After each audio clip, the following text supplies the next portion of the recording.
J. Donath and D. Bloyd wrote an essay called Public Displays of Connection.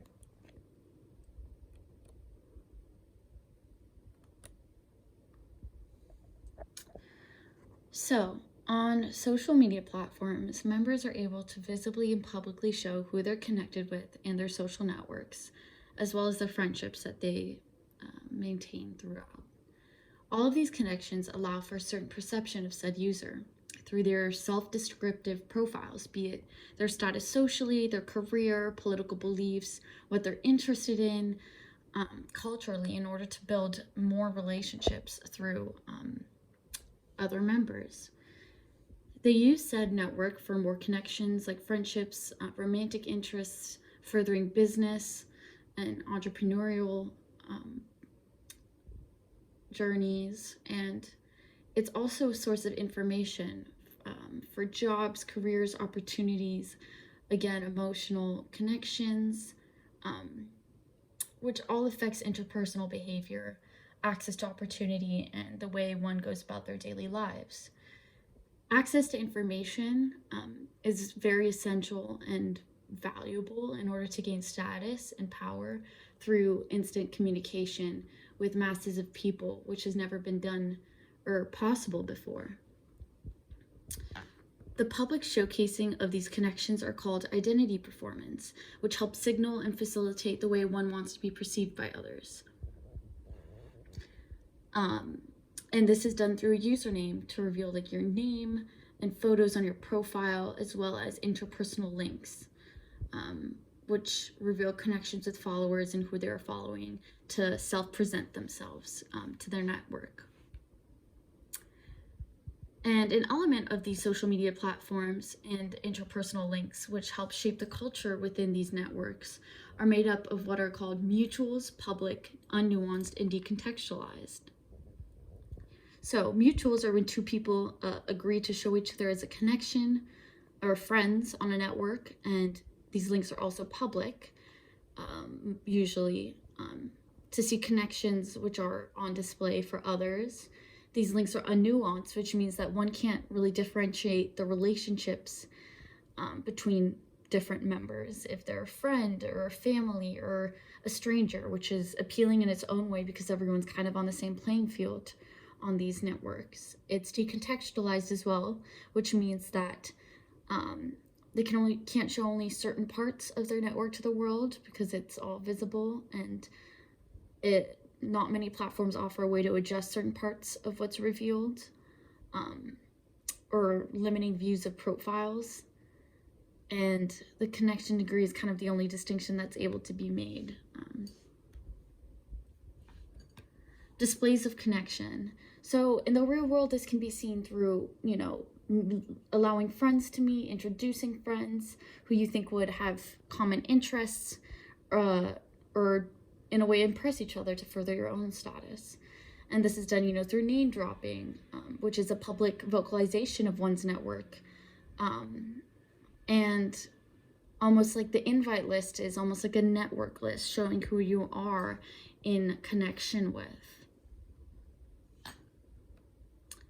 So the reliability of displays of social connection are analyzed through something called a signaling theory, framework of signaling theory, which helps describe the relationship between a signal and an underlying quality that it represents. So things like trust, authenticity, reliability are things that can't be observed, but through signals, which are related to the underlying quality like trust, can be uncovered. And there are display of connections to help verify personal identity. So public display of connections is a way to also help verify identity through this network, as misled identities and representations are far more rampant online than ever before. By having connections linked to one's profile, it instills a verification by others that this is a genuine self-representation. Through screen name, and if that's constantly changed, it can be tainted and seen as deceitful and has high social costs depending on context. A public display of connection and context are public, which also makes it a cooperative behavior by putting representation your reputation on the line, as everyone has access to all your other connections. Identity theft. So just as public displays of connection can be used to verify identity, it can also aid in someone mimicking yours. And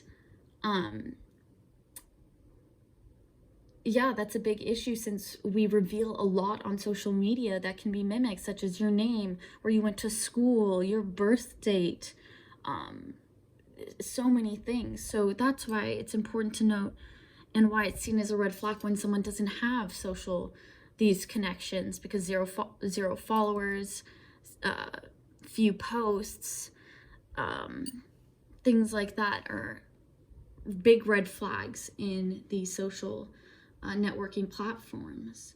So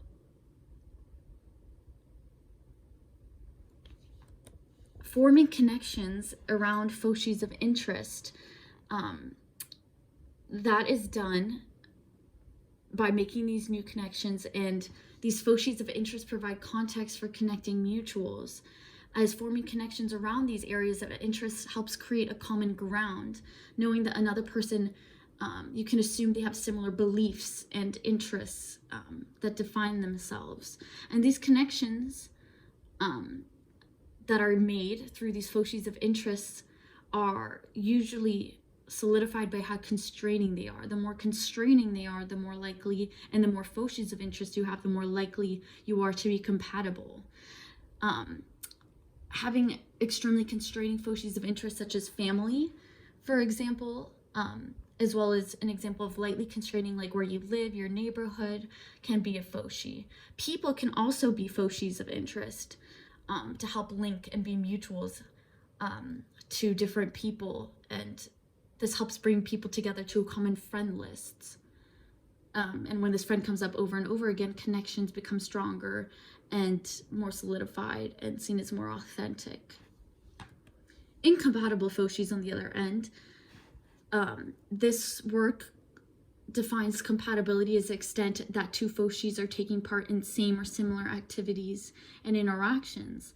So in real life, an incompatible foci can be seen when environments can separate certain things into appropriate contexts and different aspects of one's personal life.